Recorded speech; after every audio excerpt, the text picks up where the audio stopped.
His guide to the north in an hour on BBC1. First, indulge.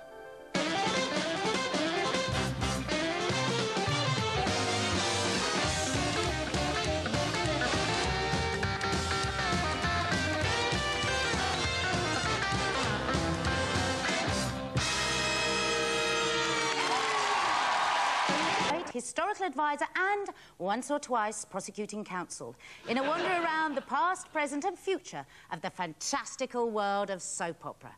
Now, ask yourself, can you honestly imagine a world without soaps, where nobody ever talks, ever thought about, or even referred to the latest goings-on in EastEnders, Brookside or Coronation Street? Of course not, because the only people who do that are the actual characters in EastEnders, Brookside and Coronation Street. It's true. People at the bar at the Woolpack think Barbara Windsor hasn't worked since Carry On Camping. And look what happened when we asked the EastEnders cast to identify this tune.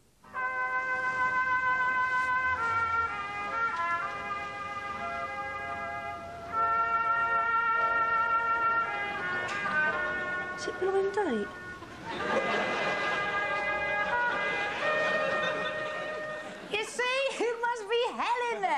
And that's not the only oddity. There's that strange phenomenon that sees children in soap operas go from being babies to suddenly about 13 just by disappearing upstairs for 6 months. Do you know, a recent survey showed you have 60% more chance of seeing a Greek Orthodox priest in a soap opera than you have a 6-year-old child. But who cares? From Cumbria to Kowloon, it's the love of the masses and the passion of millionaires. So here we go then, with a cavalcade of the most powerful theatre on the globe. Ladies and gentlemen, and let's face it, probably, occasionally, aliens do, let us dive into total soap. And we begin, quite properly, inside the sweaty boiler room of the beast itself. Do you feel guilty? No. Come here. No. You come here.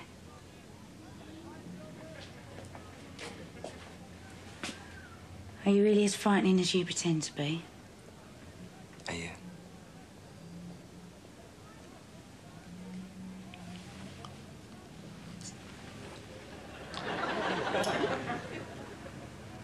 I've always fancied you, you know.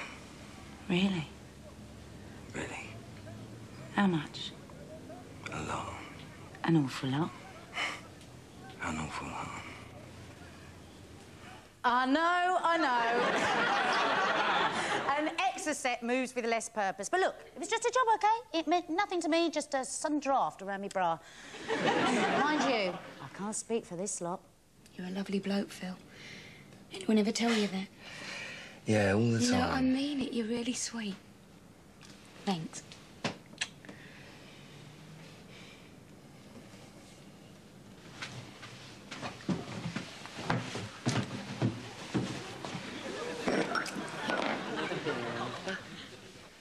Or something else. Nah, beer's fine.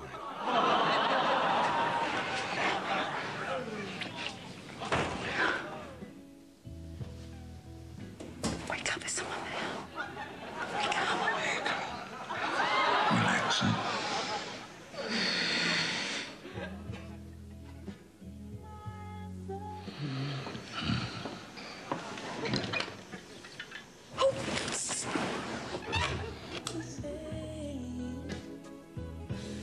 What do you call this, Dave? Overtime? Why did you put the phone down on me? It's Ken. He knows. I've told him everything. Get out of this house. Shut up! I'm warning you. Get out of this house. You go! Go! You towel! Oh, what you doing? She knows. That's all I'm trying to... No, it was nothing. Nothing at all. Oh.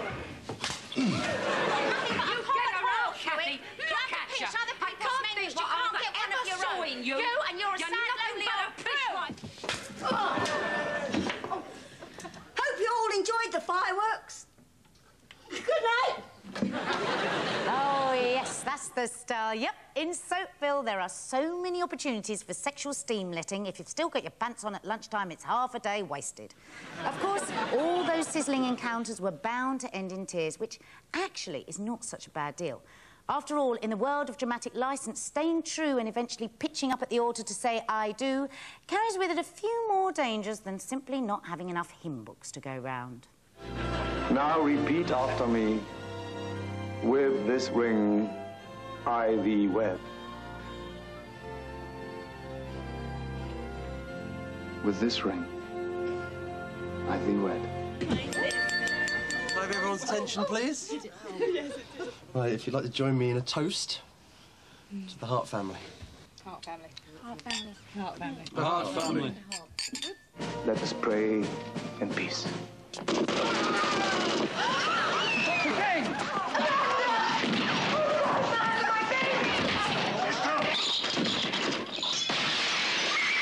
What's all this racket?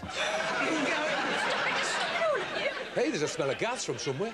Get off me. No, not the candle!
Frenchman in coffee would taught me how to say, isn't it a lovely day today? So, there you are. You're not a complete novice. Well, I'm really. No. I think you'll find there's a lot of words you know as we go on. I want you to say to me, in French, hello, Ken. My name is Raquel. Isn't it a lovely day today, okay? Oh, clever. Bonjour, Ken. Je m'appelle Raquel. Voulez-vous coucher avec moi ce soir? Your French is very good. Oh, no, not really. It's just a smattering. I always thought it would be a help with my career. What, here in this bar? Well, no, not so much here. This isn't the only sort of thing I do. Ah, I thought so. You are not just a barmaid. Well, no, I am also sometimes what we in this country call a model. Ah, yes, I understand. I'm known for my hands. You know, if it's a hand job, well, those ends. Ah, crafty old Corrie. It's been through peaks, troughs, upheavals, extensions, and Bet Lynch's wardrobe wars, and yet still shows not the slightest hint of ageing. 4 decades it's been with us now. 4 decades! What a run. Some soaps barely manage a hobble. What I want to know, boys, where did he get her from?